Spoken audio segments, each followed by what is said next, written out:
రాష్ట్రంలో మున్సిపల్ ఎన్నికలకి సన్నాహాలు జరుగుతున్న క్రమంలో మరి పండగ కంటే ముందే పండగ వాతావరణం వచ్చింది. పట్టణాలలో బీఆర్ఎస్ పార్టీ కార్యకర్తలు ఎంతో ఉత్సాహంగా ముందుకొస్తున్నారు. ప్రజల్లో తప్పకుండా కాంగ్రెస్ను ఓడగొట్టాలి, మోసకారి కాంగ్రెస్ను ఓడగొట్టాలి, ప్రజల కొరకు కొట్లాడే బీఆర్ఎస్ను గెలిపించాలన్న భావన పరంగా కనబడుతుంది. మరి ఎక్కడికక్కడ గులాబీ జెండా కార్యకర్తలను చూస్తే ప్రజలే పలకరిస్తున్నారు. మళ్ళీ కేసీఆరే రావాలి, మేము మొన్న కాంగ్రెస్ ఓటేసి పొరపాటు చేసినాం, కాంగ్రెస్ మోసం చేసింది మమ్మల్ని అనే మాట అన్ని వర్గాల ప్రజల నుంచి కూడా వస్తూ ఉంది. ఉద్యోగస్తులు కావచ్చు, రిటైర్ ఉద్యోగస్తులు కావచ్చు, ఉద్యోగాల కొరకు ఎదురు చూసి మోసపోయిన యువతరం కావచ్చు, 2500 కొరకు ఎదురు చూస్తున్న మహిళలు కావచ్చు, 1000 రూపాయలు నెలకు వస్తాయని చెప్పి ఎదురు చూస్తున్న ఆటో కార్మికులు కావచ్చు. పట్టణంలో ఈ కాంగ్రెస్ ప్రభుత్వం వచ్చిన తర్వాత జరుగుతున్న దుర్మార్గాల వల్ల నష్టపోతున్న వ్యాపార వర్గాలు కావచ్చు, అన్ని వర్గాల ప్రజలు కూడా పూర్తి స్థాయి అసంతృప్తితో ఉన్నారు కాంగ్రెస్ పార్టీ పైన, ప్రభుత్వం పైన. అది తప్పకుండా రేపు మున్సిపల్ ఎన్నికల్లో కనబడబోతుంది మనకు. మొన్న గ్రామ పంచాయతీ ఎన్నికల్లో పార్టీ గుర్తు లేనప్పటికి కూడా బీఆర్ఎస్ పార్టీ కార్యకర్తలు బ్రహ్మాండంగా కొట్లాడినరు, ప్రజలు కూడా మంచి మద్దతు ఇచ్చిండ్రు.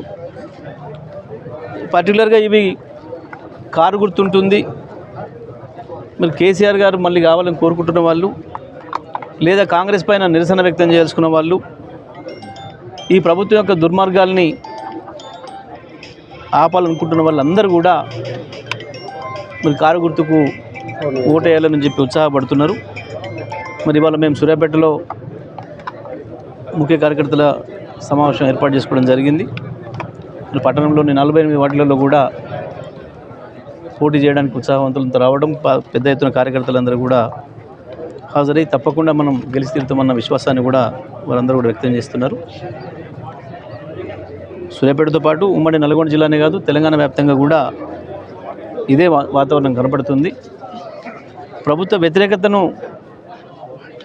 ప్రజలు వ్యక్తీకరించడానికి ఇది ఒక మంచి అవకాశం. ఓటు ద్వారానే ఈ ప్రభుత్వం పైన నిరసన చెప్పాలి, కాంగ్రెస్ పార్టీకి నిరసన చెప్పాలి అని చెప్పి భావిస్తున్న ప్రజలందరూ కూడా ఇది ఒక మంచి అవకాశంగా ఉంది. తప్పకుండా బీఆర్ఎస్ పార్టీ మంచి ఫలితాలను కూడా సాధిస్తుంది.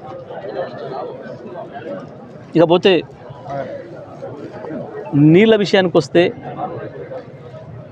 కృష్ణా గోదావరి నదుల్లో చంద్రబాబు నాయుడు గారు ఒక పథకం ప్రకారం తెలంగాణకు మోసం చేసి తెలంగాణ ప్రాజెక్టులను ఎండబెట్టి ఆయన నీళ్ళు తీసుకుపోయే ప్రయత్నం చేస్తున్నారు. బనకచెర్లను వద్దని చెప్పి, బనకచెర్లకు అనుమతి ఇవ్వడానికి వీలు లేదని చెప్పి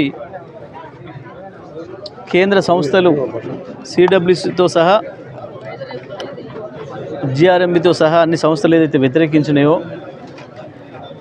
దాని పేరు మార్చి దొంగతనంగా మళ్ళీ నల్లమల సాగర్ అనే పేరు మీద మోసం చేయడానికి చంద్రబాబు నాయుడు ప్రయత్నం చేస్తున్నాడు.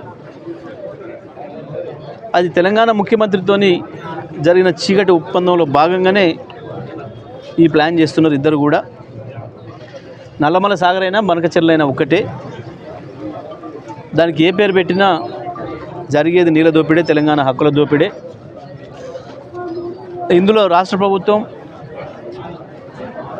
ముఖ్యమంత్రి వాళ్ళ రాజకీయ అవసరాల కొరకు, మోడీ గారి ఆశీస్సుల కొరకు చంద్రబాబు నాయుడు గారిని సంతృప్తిపరచడానికి నదుల నీళ్లను వారికి అప్పచెప్పే ప్రయత్నం చేస్తున్నారు. కృష్ణ పైన కూడా దుర్మార్గంగా పాలమూరు రంగారెడ్డి, పాలమూరు డిండి ఎత్తిపోతల పథకానికి గండి కొట్టే పద్ధతుల్లో కేవలం 45 టీఎంసీల నీళ్ళకే ఒప్పుకుంటున్నామని చెప్పేసి అని ఉత్తమ్ కుమార్ రెడ్డి గారు రాష్ట్ర ప్రభుత్వం లేఖ రాయడం, ఇదంతా కూడా